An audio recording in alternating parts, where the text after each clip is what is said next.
नमस्कार. मी सौ सुचित्रा देशकर.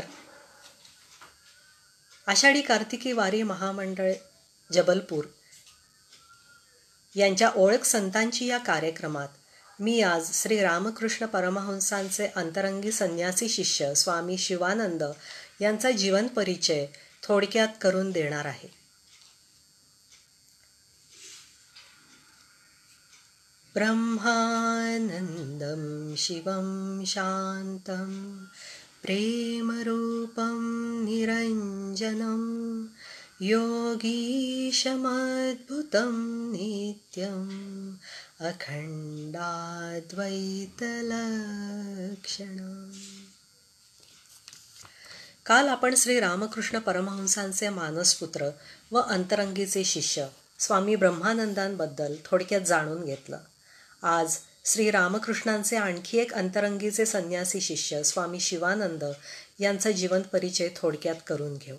मला ही संधी दिल्याबद्दल आषाढी कार्तिकी वारी महामंडळ जबलपूर यांची मी आभारी आहे. योगायोगाने स्वामी शिवानंद यांची जयंती उद्या म्हणजे 9 जानेवारीलाच आहे. नागपूरच्या रामकृष्ण मठात हा उत्सव मोठ्या उत्साहाने साजरा केला जातो. स्वामी शिवानंदांचा जन्म कलकत्त्याला 16 नोव्हेंबर 1854 कार्तिक कृष्ण एकादशी गुरुवार या दिवशी झाला. त्यांच्या वडिलांचं नाव रामकनई घोषाल व आईचं नाव वामासुंदरी होतं. रामकनई घोषाल हे व्यवसायानं वकील होते व राणी रासमणीचे मुक्त्यार होते. रामकनई व वामसुंदरी यांना बराच काळपर्यंत मुलगा न झाल्यानं ते तारकेश्वर महादेवाला शरण गेले व व्याकुळ चित्तानं जवळपास वर्षभर त्यांनी पुरश्चरण, उपवास, प्रार्थना वगैरे केलं. यानंतर एके दिवशी बाबा तारकेश्वर वामासुंदरीच्या स्वप्नात आले व म्हणाले, तुमच्या भक्तीनं मी संतुष्ट झालो आहे. तुमच्या उदरी सुपुत्र जन्माला येईल. अशा प्रकारे तारकेश्वराच्या कृपेनं लाभल्यामुळं या मुलाचं नाव तारकनाथ ठेवण्यात आलं. ज्योतिषांनी त्याची जन्मकुंडली तयार करून सांगितलं की वयाच्या 25-26व्या वर्षी या मुलाच्या आयुष्यात संन्यास योग आहे आणि काही कारणानं तो जर घरीच राहिला तर त्याला राजसन्मानाचा लाभ घडेल. तारकचे वडील देवीचे भक्त होते व तंत्रसाधक असून ते नियमित उपासना करीत. त्यांच्या घरी विशेष पूजेच्या निमित्तानं अनेक लोक व दूरदूरचे साधक येऊन महाप्रसाद घेत. तारकचे वडील बारासातच्या उच्च इंग्रजी विद्यालयाचे सचिव होते. त्या विद्यालयातील 25-30 विद्यार्थी त्यांच्याच घरी आश्रयाला राहत असत. वामसुंदरी देवी फार धर्मपरायण व सुस्वभावी होत्या.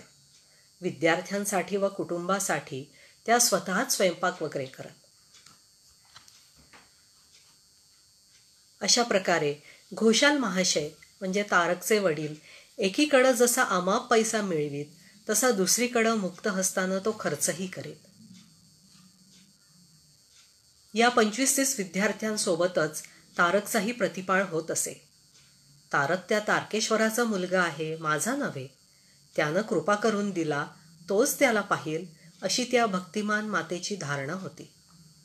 कामानिमित्त रामकनाई कधी दक्षिणेश्वरी जात व गंगेत स्नान करून भवतारिणीच्या मंदिरात ध्यान करीत बसत. देवीची भजनं ऐकून त्यांच्या गालांवरून अश्रुधारा वाहत. त्यांचा दक्षिणेश्वरी श्री रामकृष्णांशी परिचय झाला होता.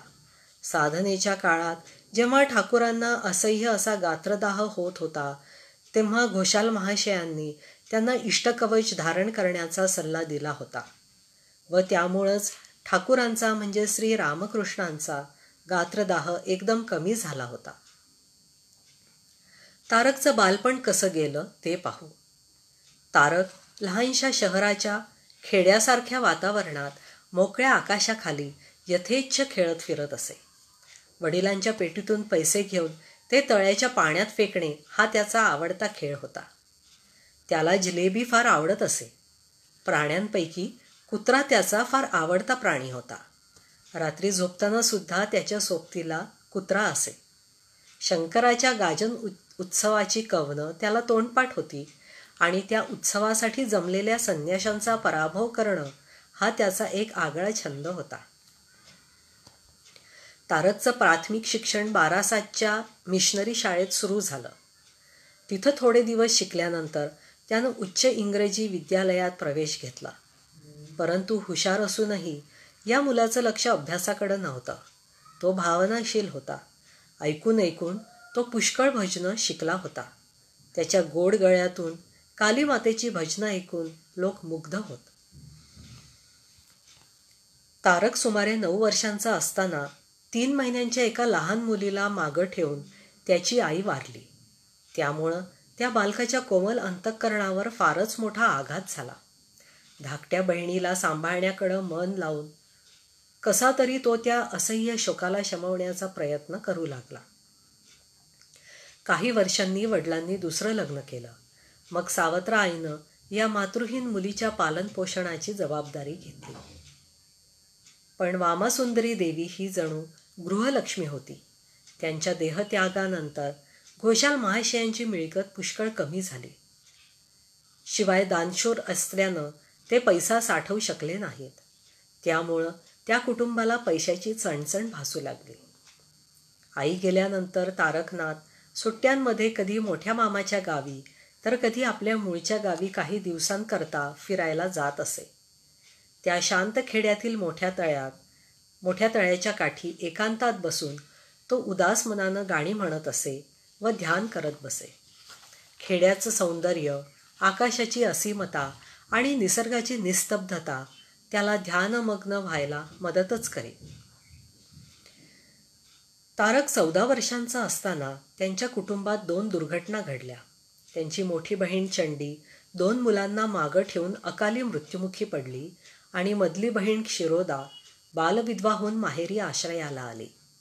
या दुर्घटनांमुळं तारकच्या शुद्ध मनात स्वाभाविकपणच वैराग्य उपजलं व तो अंतरीच्या आणखी खोलखोल राज्यात बुडू लागला व आपल्या हृदय देवतेच्या अमृतमय स्पर्शासाठी व्याकुळ झाला.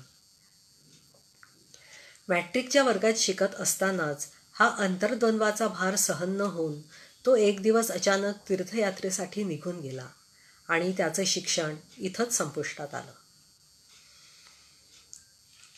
स्वावलंबी तारकांनी स्वतःच्या पायावर उभं राहण्याची आवश्यकता ओळखून रेल्वेमध्ये नोकरी पत्करली. या निमित्तानं ते गाझियाबाद, मोगलसराय इत्यादी ठिकाणी राहिले.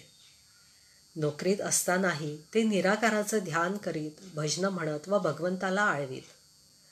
शंकराची समाधिमग्न मूर्ती, बुद्धदेवांची ध्यानस्थ मूर्ती त्यांना फार आवडत असे. समाधी ही काय वस्तू आहे असा प्रश्न त्यांच्या मनात येईल. मोगलसराय येथे तारकनाथांचे सोपती प्रसन्न बाबू एकदा त्यांना म्हणाले, समाधी ही फारच दुर्लभ वस्तू आहे व ज्याला खरी खरी समाधी लागते असा एकच माणूस आहे आणि ते म्हणजे दक्षिणेश्वरचे परमहंस देव. हे ऐकून तारक त्यांच्या भेटीच्या योग्य संधीची वाट पाहू लागला. दरम्यान त्यांच्या वडिलांकडून लग्नाचा प्रस्ताव आला. यापूर्वीही त्यांच्या लग्नाची गोष्ट निघाली होती, पण तारकनाथांनी ती सहजपणं उडवून लावली होती.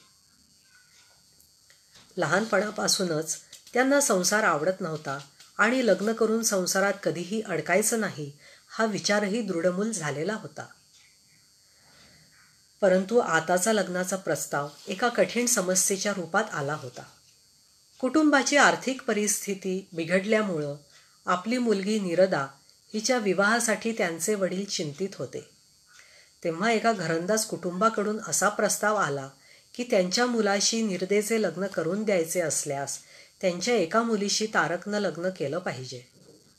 लहान बहिणीच्या प्रेमापोटी नाईलाजानं ते लग्नासाठी कबूल झाले व सर्व सुलक्षणांनी युक्त कन्या नित्यकाली देवी घोषाल कुटुंबात सून म्हणून आली. कुटुंबाला संकटातून सावरण्यासाठी त्यांनी लग्न केलं खरं, परंतु त्यामुळं आपला आदर्श सोडणं त्यांना शक्य नव्हतं.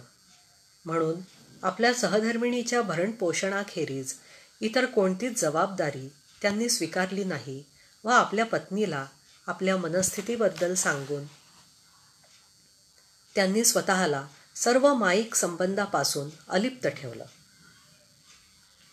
आता भगवान श्री रामकृष्णांशी त्यांची प्रथम भेट कशी झाली ते पाहू. तारकचं लग्न झालं त्याच सुमारास त्यांनी नोकरी बदलली. ते कलकत्त्याच्या एका ऑफिसमध्ये काम करू लागले व एका नातेवाईकाकडं राहू लागले.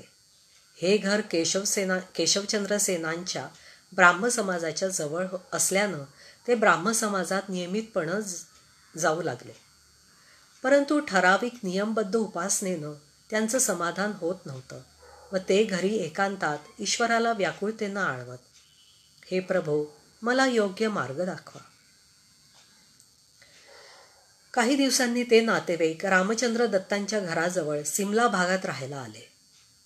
श्री रामकृष्ण मधून रामबाबूंकडे येत असत. असंच एके दिवशी श्री रामकृष्ण तिथं येणार असल्याचं कळून तारक रामबाबूंकडे गेले. तिथं जाऊन त्यांनी बघितलं की खोली भक्तांनी भरलेली आहे व सर्वजण उत्सुकतेनं ठाकूरांच्या उपदेशामृताचं पान करीत आहेत. ठाकूरांनी भावावस्थेत विचारलं, मी कुठं आहे? एक जण म्हणाला, रामच्या घरी. असं म्हणून ठाकूर थोड्या वेळ चूप राहिले व मग समाधी तत्व सांगू लागले. तारकनाथांचं मन आनंदानं नाचू लागलं.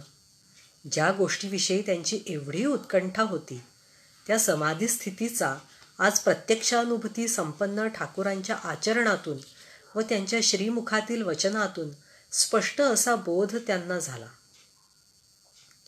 या देवमानवाच्या प्रथम दर्शनानंच तारकनाथांचं मन प्राण त्यांच्या चरणी अर्पित झालं व त्यांचं पुन्हा दर्शन घेण्यासाठी त्यांच्या मनात व्याकुळता निर्माण झाली. पुढच्याच शनिवारी ऑफिस सुटल्यावर तारक दक्षिणेश्वरी आले व संध्याकाळी कालीवाडी म्हणजे काली मंदिरात जिथं ठाकूर राहत होते तिथं आले. ठाकूर त्यांच्या खोलीच्या पश्चिमेकडील पडवीत गंगेकडं तोंड करून उभे होते, जणू कोणाची येण्याचीच वाट बघत होते. तारकांनी भारल्यासारखं होऊन त्यांना प्रणाम करताच त्यांनी विचारलं, तू मला याआधी कुठंतरी पाहिलं होतं काय? तारकांनी रामबाबूंच्या घरी झालेल्या भेटीबद्दल सांगितलं. मग तारकांना घेऊन ठाकूर खोलीत आले व लहान पलंगावर बसले. ठाकूरांना पाहताच तारकांना वाटलं होतं की ही जणू आईच आहे. ठाकूरांना आई मानूनच त्यांच्या मांडीवर डोकं ठेवून त्यांनी ठाकूरांना पुन्हा प्रणाम केला. ठाकूरही त्यांच्या डोक्यावरून हात फिरवू लागले, जणू किती जवळचा आपला माणूस. ठाकूरांच्या डोळ्यातून जणू करुणा ओसंडून वाहत होती. संध्याकाळी आरतीच्या वेळी ठाकूर कालीमातेच्या मंदिराकडं जायला निघाले. तारकही त्यांच्या मागून चालले होते. ठाकूरांनी चालता चालता विचारलं, तू साकार मानतोस की निराकार? तारक म्हणाले, मला निराकारच आवडतं. ठाकूर फक्त म्हणाले, शक्ती मानायला हवी. मंदिरात येऊन ठाकूरांनी मातेला प्रणाम केला. ब्राह्म समाजाचे संस्कार असल्यामुळं तारक मातेच्या मूर्तीसमोर प्रणाम करू शकत नव्हते. पण मग तर्क करून त्यांच्या मनाला पटलं की जर ब्रह्म सर्वच वस्तूंमध्ये आहे तर मग मूर्तीमध्येही आहेच. म्हणून मग त्यांनीही मूर्तीसमोर श्रद्धेनं प्रणाम केला व दोघे खोलीत परतले. ठाकूर त्यांना रात्री तिथंच राहण्याविषयी म्हणू लागले, पण त्यांची आधीच दुसरीकडे सोय झाली आहे असं कळल्यावर त्यांनी अनुमोदन दिलं व म्हणाले, वचन पाळलं पाहिजे. सत्यवचन ही कलियुगातील तपश्चर्या होय. ठाकूर पुढं म्हणाले, बरं, उद्या ये. एव्हाना तारकांचं हृदय श्री रामकृष्णचरणी अर्पित झालं होतं. दुसऱ्या दिवशी संध्याकाळी ते पुन्हा ठाकूरांकडं आले. ठाकूरांनी त्यांचं प्रेमानं स्वागत केलं. रात्री तारक तिथेच झोपले, पण आनंदाच्या भरात त्यांना झोपच लागली नाही. मध्यरात्री ठाकूर भावावस्थेत त्यांच्या जवळ आले व ते जागेच असल्याचं कळून त्यांना रामनाम ऐकवण्याची आज्ञा केली. तारक रामनाम गाऊ लागले. अशा प्रकारे ती रात्र दिव्य आवेशात निघून गेली. दुसऱ्या दिवशी सकाळी निरोप देतेवेळी ते तारकांना म्हणाले, पुन्हा ये, एकटाच. यानंतरच्या भेटीत ठाकूरांनी तारकनाथांवर विशेष कृपा केली. त्या दिवशी आपले पाय तारकांच्या छातीवर ठेवले व त्या दिव्य स्पर्शानं तारकांना इंद्रियातीत भावराज्यात नेलं. त्यांचं बाह्यभान हरवलं. त्या स्पर्शानं तारकांना खराखुरा अनुभव आला की आपण तो शाश्वत चिरमुक्त असा आत्मा आहोत आणि ठाकूर सनातन आदिकारण ईश्वर असून जगाच्या कल्याणासाठी नरदेह धारण करून अवतीर्ण झाले आहेत. बऱ्याच वेळानंतर ते बाह्यभानावर आले. या अनुभूतीद्वारे तारकांनी ठाकूरांना अशा ईश्वरी स्वरूपात जाणून घेतले, तरी दैनंदिन आचरणात मात्र उभयतांचा संबंध आई आणि मूल असाच होता. खरोखरच दोघांचं मिलन अगदी सहज स्वरूपाचं असून त्यात ऐश्वर्याला स्थान नव्हतं.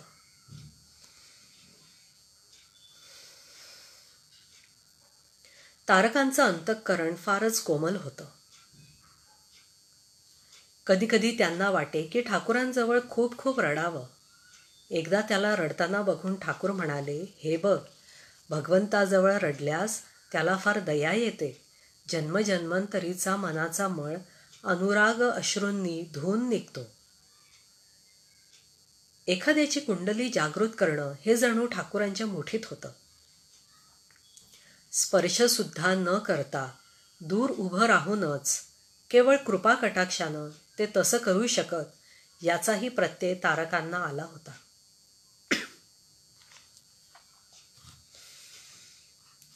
दक्षिणेश्वरी ठाकूरांजवळ रात्री जे राहत त्यांना ठाकूर पहाटे 3 वाजताच उठवून जपध्यानाला बसवत.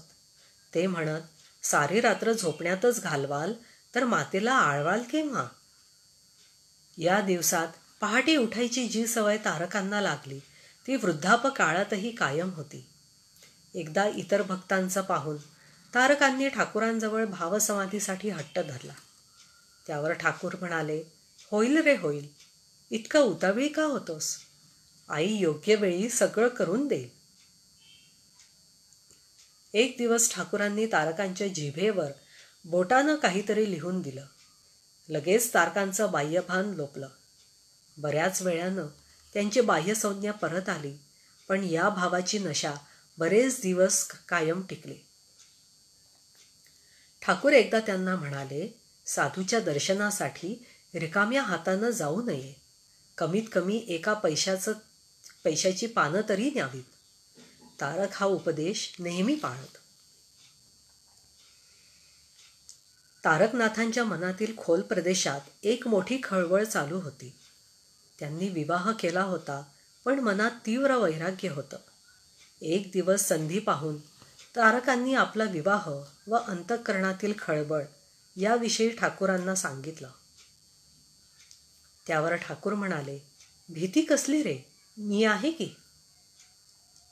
पत्नी जिवंत असे तोवर तिचा सांभाळ तर करावाच लागेल. थोडा धीर धर, आई सगळं ठीक करून देईल. तिच्या कृपेनं पत्नीसोबत राहूनही काही नुकसान होणार नाही. असं म्हणून त्यांनी तारकला खूप आशीर्वाद दिले. ठाकूरांनी तारकांच्या मनावर आपल्या मातृभावाचा ठसा दृढ उमटवला होता. एकदा ते म्हणाले, या मंदिरात जी आई आहे आणि नौबतखान्यात जी आई म्हणजे श्री शारदा देवी आहेत, दोघीही अभिन्न आहेत. तेव्हापासून तारकनाथांना वाटू लागलं की देव आपलं रक्षण करीत आहे आणि ते निर्भय झाले. गरजेनुसार ते घरी जात. आजारपणात पत्नीच्या सेवा शुश्रूषेची व्यवस्था करत, पण स्वतः मात्र नेहमी अनासक्त राहत. ठाकूरांचं त्यांच्याकडं बारीक लक्ष असे. ते कोणाशी मिसळतात याविषयीही ते जागरूक राहून तारकांना योग्य तो उपदेश देत. तारकही ठाकूरांची मनोभावे सेवा करत. होता होता तारकांचं वैराग्य खूप वाढलं. संसारात राहणं त्यांना अशक्य झालं. यानंतर थोड्याच दिवसात त्यांच्या पत्नी नित्यकाली देवी आजारी पडल्या व इहलोक सोडून गेल्या. यामुळं तारकांचं संसाराचं बंधन पूर्णपणे नाहीसं झालं. मग एके दिवशी ते वडिलांकडे गेले. त्यांचा निरोप घ्यायला गेले असताना त्यांच्या या कठोर निर्णयामुळं वडिलांच्या डोळ्यात अश्रू आले. पण त्यांनी आडकाठी न घेता त्यांना खूप आशीर्वाद दिले. तुला भगवंताचा लाभ होवो. वडिलांची परवानगी व आशीर्वाद घेऊन संसार त्याग करणं ही फारच विरळ गोष्ट तारकांना लाभली होती. ठाकूरांनाही ही गोष्ट कळून आनंद झाला. घर सोडल्यानंतर तारक काही दिवस दक्षिणेश्वरी ठाकूरांजवळ राहिले. नंतर त्यांच्या सांगण्यावरून ते ठाकूरांचेच एक गृहस्थ भक्त रामचंद्र दत्त यांच्याकडं राहू लागले. इथं ते स्वतःच्या हातानं स्वयंपाक करून एकभुक्त म्हणजे एक वेळच जेवून बाकी वेळ भगवंताच्या स्मरण मननात घालवीत. या काळात त्यांनी निस्संग राहून खूप कठोर तपश्चर्या केली. काही दिवसांनी ते काकुडगाछीला राहायला गेले. तिथंही निर्जन स्थानी धुनी पेटवून रात्रंदिवस ध्यानधारणेत घालवीत. स्वतःच्या शरीराकडं त्यांचं मुळीच लक्ष नसे. इथं राहत असताना ते एकदा वृंदावनला गेले होते. तिथून परतल्यावर व्रजभूमीची धूळ, गोपीचंदन व फुटाण्यांचा प्रसाद घेऊन त्यांनी ठाकूरांचं दर्शन घेतलं. तेव्हा काही दिवसांपूर्वीच पडल्यामुळं ठाकूरांचा हात मोडला होता व डॉक्टरांनी तो बांधून ठेवला होता. साधूला अशा प्रकारचं शारीरिक क्लेश होणं तर्कसंगत आहे का, अशी शंका अनेक भक्त घेत. याविषयी तारकांची जणू परीक्षा घेण्यासाठी ठाकूरांनी त्यांना याबद्दल विचारलं. क्षणमात्रसुद्धा विचार न करता तारक म्हणाले, भगवानदास बाबाजी पुष्कळ दिवस रुग्णशय्येवर पडले होते.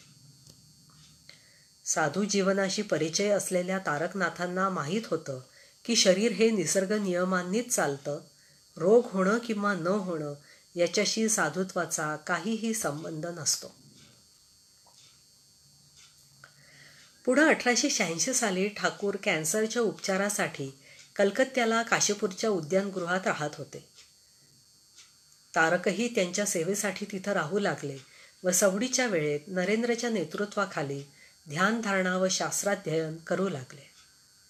एकदा नरेंद्र, तारक व आणखी एक गुरुबंधू काली तिघं नरेंद्रच्या म्हणण्यावरून बुद्धगयेला गेले व बोधिवृक्षाखाली भगवान बुद्धांना जिथं बुद्धत्व प्राप्त झालं त्याच जागेवर बसून त्यांनीही ध्यान केलं.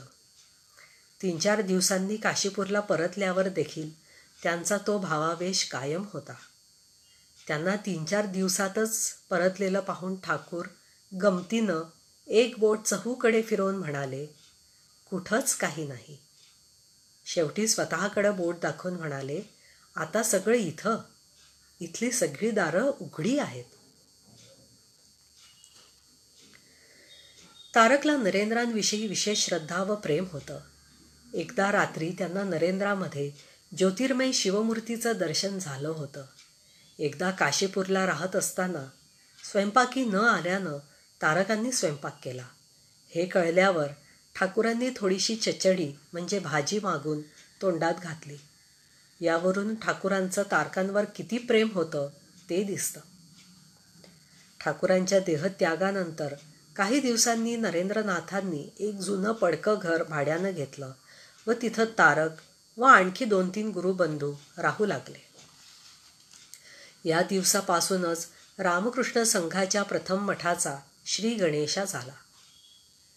याच वर्षी डिसेंबर महिन्यात सर्व गुरुबंधू आटपूरला गेले असता ख्रिसमसच्या आदल्या रात्री ते लोक धुनीसमोर बसून प्रभू येशूंच्या त्याग वैराग्याची चर्चा करीत होते. अशावेळी संन्यास घेण्याची त्यांना प्रेरणा झाली. पुढे यथाकाल ठाकूरांच्या पादुकांसमोर विरजा होम करून त्यांनी यथाविधी संन्यास घेतला. संन्यास घेतल्यावर तारकांना स्वामी शिवानंद हे नाव मिळालं. मठात शिवानंद महाराज वयानं मोठे, संन्यस्त जीवनाचा अधिक अनुभव व मठातील अगदी सुरुवातीच्या रहिवाशांपैकी ते एक होते. त्यामुळं मठसंचालनाची जबाबदारी त्यांच्यावरच होती.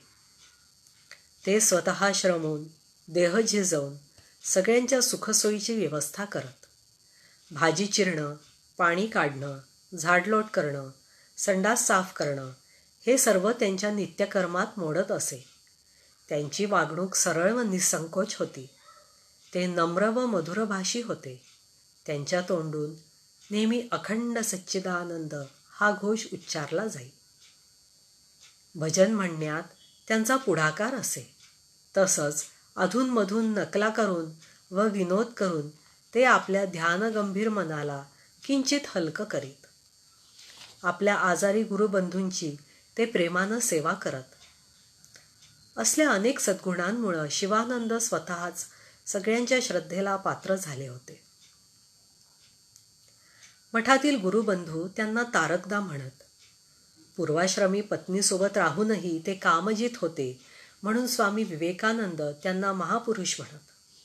तेव्हापासून ते भक्त मंडळींमध्ये महापुरुष या नावानंच ओळखले जाऊ लागले. इसवी सन 1889 महापुरुष महाराज तीर्थयात्रेसाठी हिमालयात गेले. केदारनाथ, बद्रीनाथ, अल्मोरा, काशी इत्यादी ठिकाणी जाऊन ते वराहनगर मठात परतले.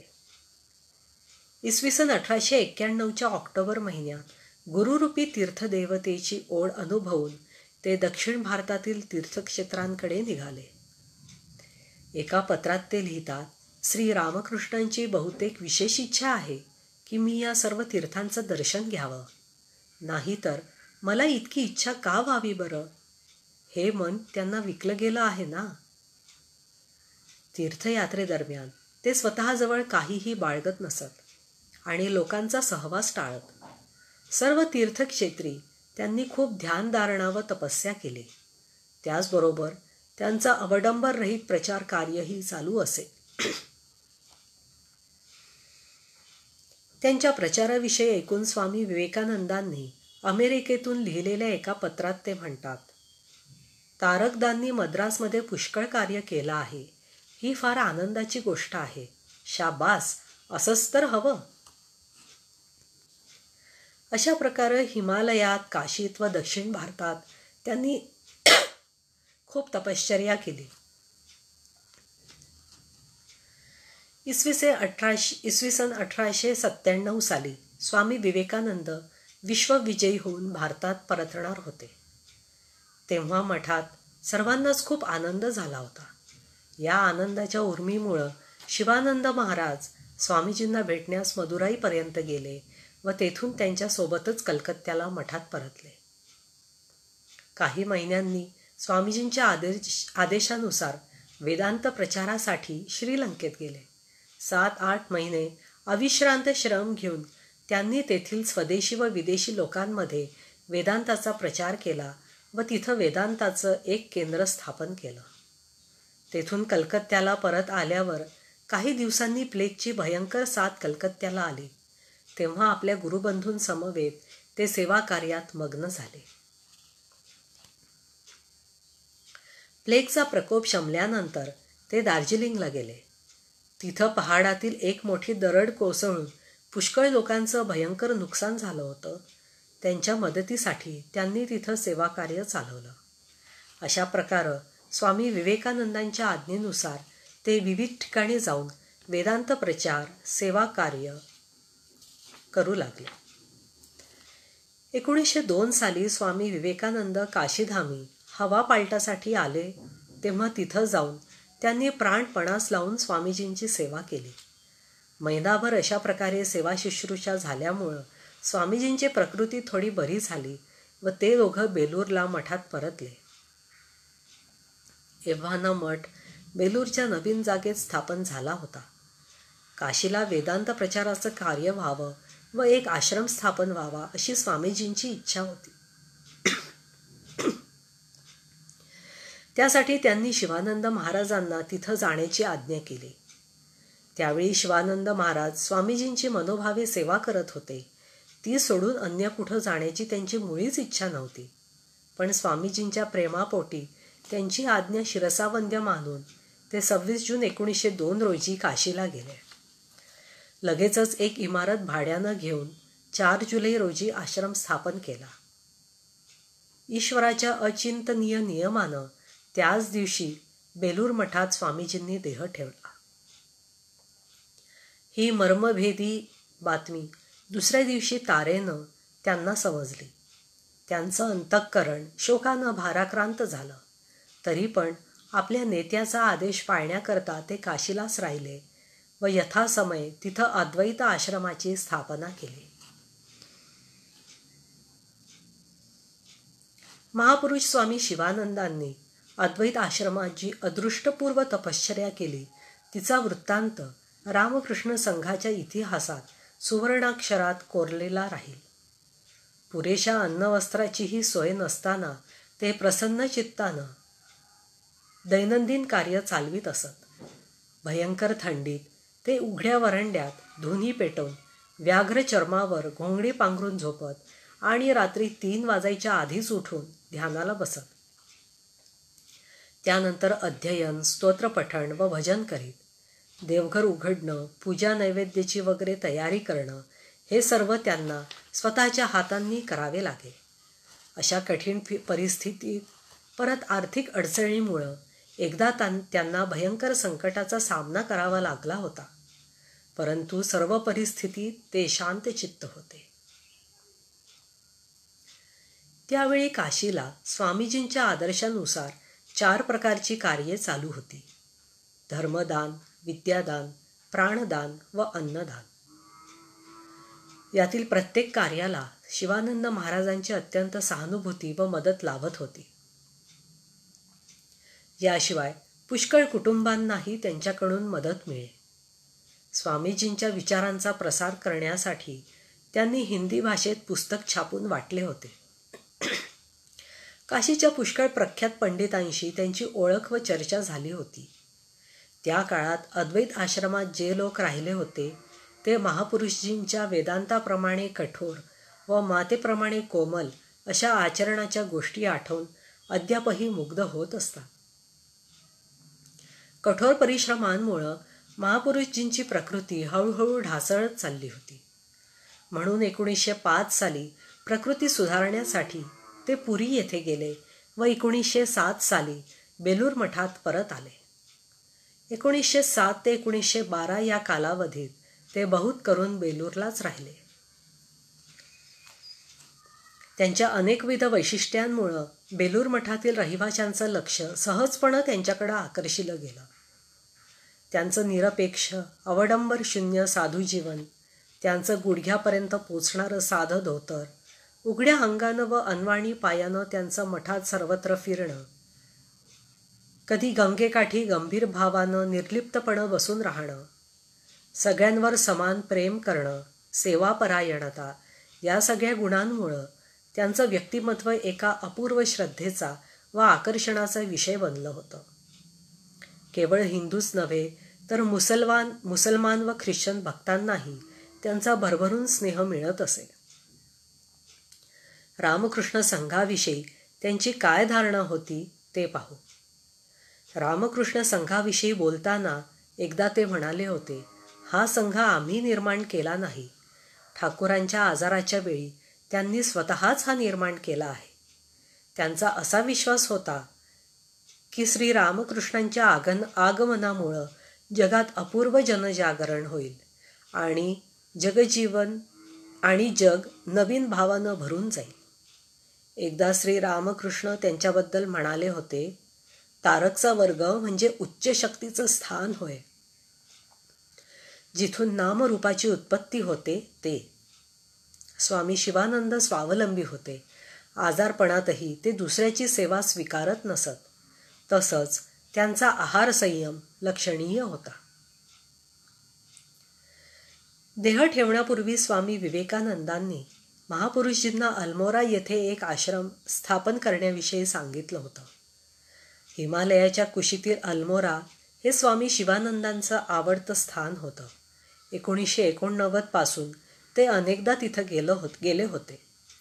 आता स्वामीजींची इच्छा पूर्ण करण्यासाठी त्यांनी आश्रमासाठी एक लहानशी जमीन मिळवून तिच्यावर बांधकाम सुरू केलं. 1916 साली स्वामी तुर्यानंदांच्या देखरेखीखाली हे बांधकाम पूर्ण झालं. या अवधीत महापुरुष महाराज बेलूर मठात आल्यानंतर त्यांच्या जीवनाचा एक नवीन अध्याय सुरू झाला. स्वामी ब्रह्मानंदांच्या आग्रहास्तव त्यांनी मठाची व्यवस्थापना पाहण्याची जबाबदारी जाहीरपणे घेतली. आतापासून आयुष्याच्या शेवटच्या क्षणापर्यंत मठ व संघरूपी ठाकूर यांची सेवाच त्यांचं एकमेव कर्तव्य झालं. यानंतर ठाकूरांच्या कामाखेरीज इतर कशाहीसाठी ते मठ सोडून दुसरीकडं गेले नाहीत. मठाच्या संचालनाची जबाबदारी अंगावर पडल्यावर त्यांच्या हृदयातील प्रेमप्रवाह सारे आवरण दूर सारून पूर्ण वेगानं खळखळ वाहू लागला. पूजा अर्चा व ध्यानधारणा यांच्या योगे एक दाट आध्यात्मिक वातावरण तयार करण्यासाठी ते सर्व प्रकारे प्रयत्नशील असत. मठातल्या सगळ्या बारीक सारीक गोष्टींकडं त्यांची नजर असे. बगीचातला माळी, गोठ्यातल्या गायी, पशुपक्षी, मठातील आजारी व्यक्ती सर्वांना त्यांचा प्रेमस्पर्श लाभत असे.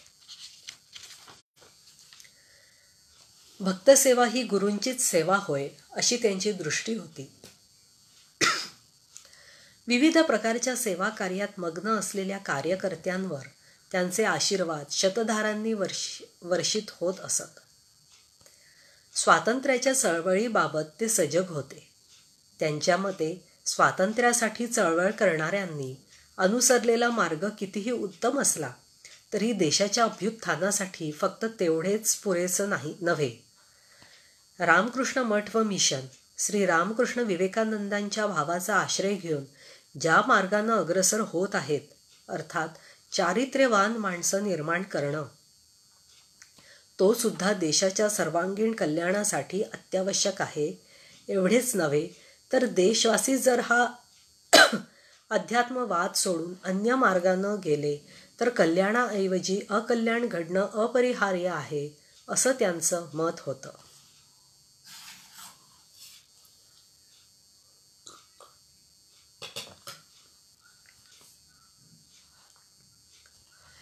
मे 1922 स्वामी ब्रह्मानंदांनंतर स्वामी शिवानंदांना रामकृष्ण संघाचं अध्यक्ष म्हणून निवडलं गेलं. याचबरोबर गुरुपदावरही ते आरूढ झाले होते.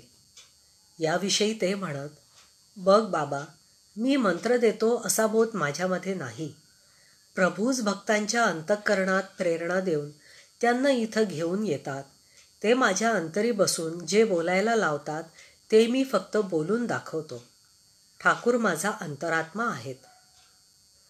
त्यांचे एक गुरुबंधू स्वामी विज्ञानानंद म्हणतात, महापुरुष महाराजांनी ज्यांच्यावर कृपा केली त्यांना श्री रामकृष्ण देवांचीच कृपा प्राप्त झाली आहे. रामकृष्ण मठ व मिशनचे अध्यक्ष या नात्यानं ते विविध ठिकाणी गेले. पुष्कळ लोकांच्या संपर्कात आले व त्या लोकांचा जीवन प्रवाह त्यांनी नियंत्रित केला. त्यांच्या प्रेरणेमुळं पुष्कळ आश्रमांचा शुभारंभ झाला आणि त्यांच्या शुभपदार्पणानं अनेक केंद्रांना नवजीवन लाभलं. परिणामी रामकृष्ण संघाच्या जीवनाचा चांगला प्रसार व प्रचार झाला व ते सौष्ठव संपन्न होऊन जनता जनार्दनाच्या अशेष कल्याणासाठी नियुक्त झालं. त्यांची सर्व तपस्या साधना जनहितार्थच होती. वृद्ध वयातही ते भल्या पहाटे उठून देवघरात बराच वेळ ध्यान करत, स्तोत्रपाठही करत. त्यांचा प्रत्येक क्षण भगवत चिंतनात किंवा सच्चर्चेतच खर्च होत असे. पुष्कळदा ते आपले शिष्यांना व साधकांना स्वतःच्या हातानं पत्र लिहून धर्मोपदेश करीत. ठाकूरच जीवनाचा केंद्रबिंदू आहेत या गोष्टीची सगळ्यांना नेहमी आठवण करून देत. भक्तांनी आणलेल्या वस्तू प्रथम देवघरात पाठवीत. जीवनाच्या अखेरीस ते बेलूर मठाचा प्राणच होते असं म्हटल्यास मुळीच अतिशयोक्ती होणार नाही. 1923 साली ठाकूरांच्या जन्मोत्सवाच्या दिवशी सकाळीच निसर्गानं प्रलयकारी रूप धारण केलं. तेव्हा साधू व भक्तमंडळी उत्सवाविषयी निराश होऊन महापुरुषजींकडे गेली व त्यांना सगळी परिस्थिती निवेदन केली. त्यावर एक शब्दही न बोलता महापुरुषजी अनाथ शरण ठाकूरांच्या खोलीत गेले व तेथे त्यांनी बराच वेळ ध्यानात घालवला. ते बाहेर आले तेव्हा त्यांच्या चेहऱ्यावर एक दिव्य ज्योत झळकत होती. त्यांच्या तोंडून त्यांच्या इच्छेनं सगळं ठीक होऊन जाईल हा आशादायक उद्गार बाहेर पडला. त्या दिवशी उत्सव निर्विघ्नपणे पार पडला. दिनांक 28 जानेवारी 1924 रोजी बेलूर मठात त्यांनी स्वामीजींच्या समाधी मंदिरात ओंकार प्रतिमेची प्रतिष्ठापना केली आणि 7 फेब्रुवारीला स्वामी ब्रह्मानंदांच्या समाधी मंदिराचं उद्घाटन केलं. ही दोन्ही मंदिरं अजूनही बेलूर मठात आहेत व तिथं नित्यपूजनही होत असतं. 6 फेब्रुवारी 1925 रोजी त्यांनी मुंबईच्या आश्रमाची पायाभरणी केली व तेथून परतताना 16 फेब्रुवारी रोजी ते नागपूरला उतरले. इथं आश्रमाच्या निर्दिष्ट जमिनीवर आश्रमाची पायाभरणी केली. अशा प्रकारे नागपूरच्या रामकृष्ण मठाला त्यांचे आशीर्वाद प्राप्त झाले. नागपूरला ते एकूण 2 वेळेला आले. पूर्वी या भागात जंगल होतं, पण महापुरुष महाराज म्हणाले, जंगल में मंगल होगा. त्यांचा हा आशीर्वाद आज फलित झालेला दिसतो. 1927 साली काही दिवस काशीला असताना त्यांना दिव्य दर्शन झालं. एका रात्री उघड्या डोळ्यांसमोर जटाजूटधारी शुभ्रदेह त्रिनयन असलेले देवादिदेव महादेव प्रकटले. त्यांचं मन असीम भावात विलीन होऊ लागलं. अशा वेळी त्या शिवमूर्तीच्या जागी अकस्मात श्री रामकृष्ण प्रकटले व आदेश देत म्हणाले, तुला अजून राहावं लागेल, आणखी थोडं काम बाकी आहे. 1929 साली काही स्वार्थी माणसं संघाचा समूळ नायनाट करण्यासाठी कटिबद्ध झाली होती. त्यामुळं सगळ्यांची मनं एका अनिश्चित अशा शंकेनं दोलायमान झाली होती. महापुरुषजी सर्वांच्या ठिकाणी विश्वास जागा करून म्हणाले होते, सत्याचा विजय निश्चितच होईल. सत्याश्रयी प्रभूंनी घडवलेल्या या संघाचं कोणीही कसलंच नुकसान करू शकणार नाही, हे तुम्ही नक्की जाणून असा. त्यांनी अनेक साधूंना ब्रह्मचर्य दीक्षा, संन्यास दीक्षा दिली. अनेक भक्तांना मंत्रदीक्षा देऊन कृपा केली. भक्ताची ओढ किती प्रामाणिक आहे याच्याचकडं त्यांची दृष्टी असे. एकदा मंत्र घेऊ इच्छिणाऱ्या एका विधवेनं दक्षिणा वगैरेंविषयी विचारलं असता ते म्हणाले, ते काही नको, फक्त अंतःकरण हवं मुली, आणि दक्षिणा म्हणशील तर एक हिरडा आणला तरी पुरे. ठाकूरांच्या दरबारात ते काही नको, हवं फक्त अंतःकरण. अशा प्रकारे पतित पावन भागीरथीप्रमाणे ते स्वतःचा विचार न करता जीवोद्धाराच्या कार्यात मग्न राहत. त्यांना अधूनमधून दम्याचा खूप त्रास होत असे. 25 एप्रिल 1933 रोजी मंत्रदीक्षा दिल्यानंतर ते जेवत होते. जेवण संपत आलं असतानाच त्यांना पक्षाघाताचा जबरदस्त झटका आला. त्यानं त्यांची वाचा गेली व उजव्या अंगाची हालचाल बंद झाली. अशा अवस्थेत ते वर्षभर होते. तेव्हा देखील त्यांच्या नेत्राच्या दृष्टीतून व डाव्या हाताच्या हालचालीतून जी प्रेमाची भाषा प्रकट होत होती, ती शेकडो अंतःकरणात शांतीचा संचार करत होती. 18 फेब्रुवारी 1934 रोजी श्री ठाकूरांचा जन्मोत्सव थाटानं यथाविधी पार पडला. 20 तारखेला महापुरुष महाराजांची प्रकृती गंभीर झाली. संध्याकाळी 5:36 त्यांचं वदनमंडळ एका अपूर्व आनंद ज्योतीनं उद्भासित झालं व डोक्यावरील केस व अंगावरील रोम ताठ उभे राहिले. त्या आनंदाच्या रोमांचातच त्यांनी अंतिम श्वास सोडला. स्वामी शिवानंद महासमाधीद्वारा आपल्या हृदयदेवतेच्या चरणकमली चिरविलीन झाले. ओम शांती शांती शांती. हरिः ओम तत्सत्. श्रीरामकृष्णार्पणमस्तु.